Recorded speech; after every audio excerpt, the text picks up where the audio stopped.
आप सभी को प्रणाम। साथियों, आज हम चर्चा करेंगे श्रीमद् भागवत गीता की सामान्य जानकारी और इसके महत्व को। श्रीमद् भागवत गीता हमारे जीवन का मैनुअल है।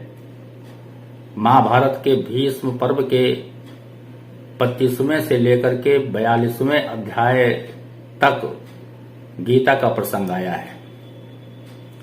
श्रीमद् भागवत गीता में 18 अध्याय व 700 श्लोक हैं, जिसमें 574 श्लोक श्री कृष्ण जी के द्वारा, 84 श्लोक अर्जुन के द्वारा, 41 श्लोक संजय के द्वारा और 1 श्लोक धृतराष्ट्र के द्वारा बोला गया है। इस प्रकार से कुल 700 श्लोकों से श्री गीता आच्छादित है। अगर हम पूरी गीता के 18 अध्यायों का विभाजन करें तो प्रथम 6 अध्याय कर्मयोग पर आधारित, अगले उसके 6 अध्याय भक्ति योग पर आधारित और अंतिम जो 6 अध्याय हैं वो ज्ञान योग पर आधारित हैं। इस प्रकार हम देखते हैं कि पूरी गीता में कर्म योग, भक्ति योग और ज्ञान योग का एक बृहद समन्वय है। साथियों, मार्गशीर्ष माह के शुक्ल पक्ष की एकादशी तिथि, जिसको हम लोग मोक्षदा एकादशी भी कहते हैं, गीता जयंती मनाई जाती है। पूरे विश्व में गीता ही एक मात्र धार्मिक ग्रंथ है जिसकी जयंती मनाई जाती है। इस दिन यानी मार्गशीर्ष माह के शुक्ल पक्ष की एकादशी को भगवान श्री कृष्ण ने कुरुक्षेत्र में अर्जुन को गीता का उपदेश दिया था और इसी के माध्यम से श्री कृष्ण जी ने कुरुक्षेत्र में अर्जुन को गीता के ज्ञान का उपदेश के माध्यम से लोगों को जीवन का सार बताने की कोशिश की थी।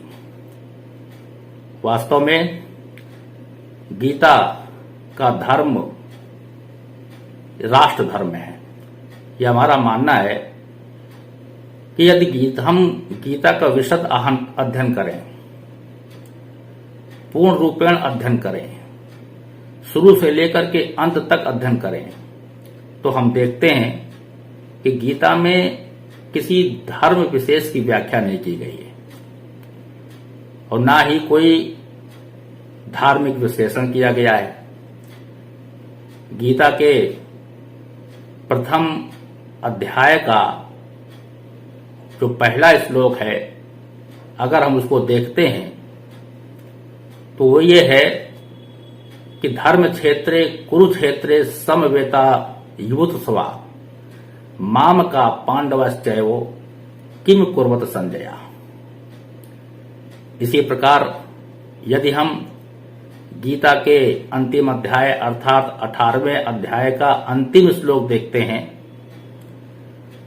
तो वहां पर कहा गया है, यत्र योगेश्वरा कृष्णो तत्र पार्थो धनुधरा तत्र श्री विजयो भूति ध्रुवा नीरतम तिमम।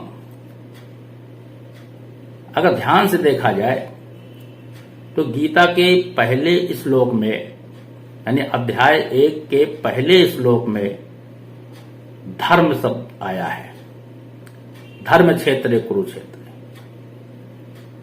इसी प्रकार से यदि 18वें अध्याय के अंतिम श्लोक पर दृष्टि डाली जाए तो वहां पर अंत में मम शब्द आया है, अर्थात हम ये कह सकते हैं कि गीता का पहला शब्द धर्म और अंतिम शब्द मम है। इस प्रकार से संपूर्ण गीता में मम धर्म की व्याख्या की गई है। मम धर्म अर्थात मेरा धर्म क्या है, इसकी व्याख्या की गई है। आज धर्म का अर्थ लोग मजहब से लेते हैं, किंतु गीता में कहीं भी धर्म का अर्थ मजहब से नहीं लिया गया है, रिलीजन से नहीं लिया गया है। गीता में धर्म का अर्थ कर्तव्य बताया गया है। जैसे सैनिक का कर्तव्य अर्थात धर्म है युद्ध करना, शिक्षक का कर्तव्य अर्थात शिक्षक का धर्म है पठन पाठन। इसी प्रकार से जो भी व्यक्ति अन्य सेवाओं में है तो उन सेवाओं में जो उनका कर्तव्य है वो उनका धर्म कहलाता है। गीता में बहुत से ऐसे सूत्र दिए हैं जो कि हमारी समस्याओं का समाधान करते हैं। इसीलिए गीता को हम लाइफ मैनुअल भी कहते हैं। हमारे बीच में शुरू से लेकर के अंत तक बहुत सी समस्याएं आती हैं और हम लोग विचलित हो जाते हैं, समाधान नहीं मिल पाता। ऐसी स्थिति में यदि हम गीता के प्रत्येक श्लोक पर दृष्टि डालें तो गीता का प्रत्येक श्लोक कुछ न कुछ अर्थों के साथ कुछ न कुछ चिंतन जरूर दे जाता है, समस्या का समाधान जरूर कर जाता है। इसलिए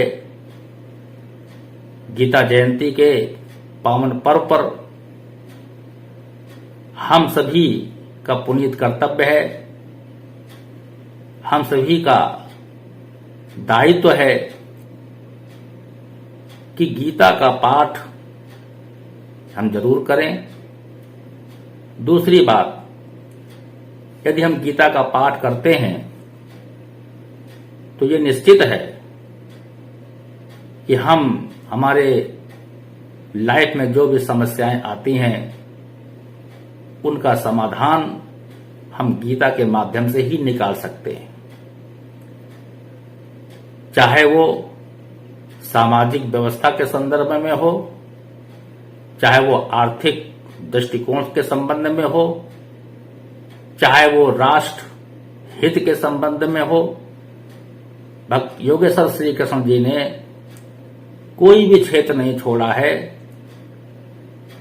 जहां पर मानो कि यदि कोई समस्या आए तो उस समस्या का समाधान न मिले। इसलिए हम सभी का पुनीत कर्तव्य है कि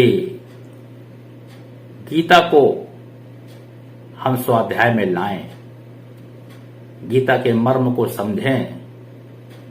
गीता भगवान श्री कृष्ण के मुख से निकली वाणी है। गीता वेदों का सार है।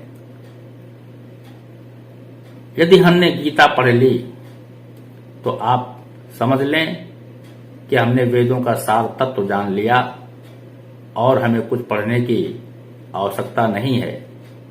इसलिए हमारा सभी भाइयों से निवेदन है, आग्रह है कि गीता को आप अपनी दिनचर्या में स्वाध्याय के रूप में जरूर लाएं। आप इसका लाभ जरूर जानेंगे। हो सकता है कि पहली बार गीता